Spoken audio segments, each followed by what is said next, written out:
Tricolor mixing lock. You can have two issues. One, very rare, LEDs. These are basically the same thing as described in the video about the camera security system, how to fix those. These are probably not going to be an issue unless someone just pushes them in which case just push them out, hot glue. Main problem with this are now the switches. The switches can die and they have died in the beginning. These now have been replaced by more durable ones. These can still die. Tools you're going to need. You're going to need a crescent wrench. Either this one or this one. And you're going to need a stick of truth. What you do is open up the lock underneath. Here we go, 1984, as always. Go.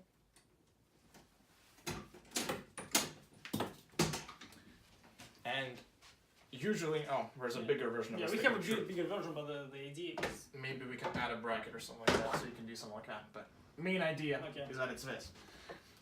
Here, most of these do not require soldering.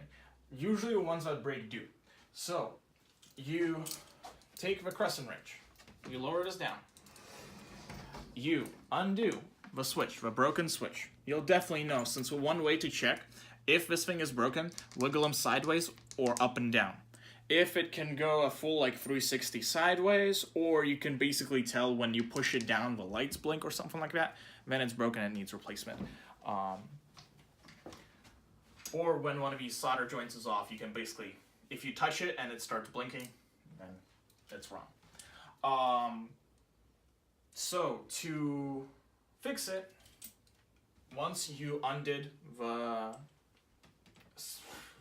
nut on the other side, you can pull it out, and if it's one of the easy ones, like these, you can see if you zoom in, they have just screws in them, up top and down bottom.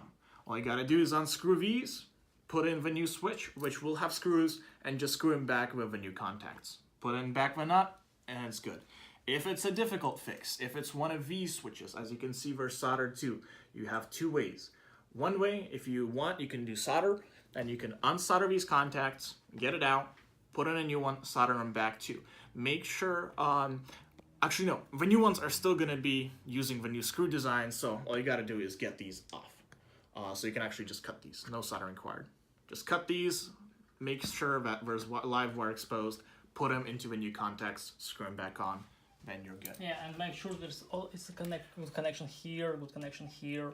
Yeah, make sure both up and down, and double check the order, because you can put this upside down and you wouldn't know it. So make sure you're putting it in the correct order. How do you know it's a correct order?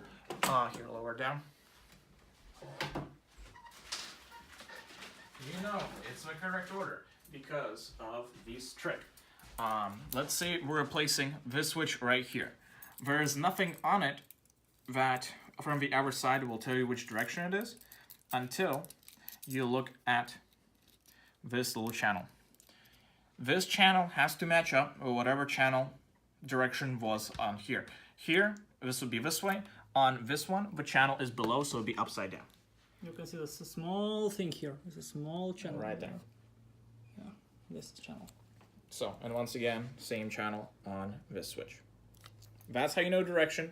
Screw it back on, and then you're good. Oh, close. Oh, yep. Stop the video. Yes.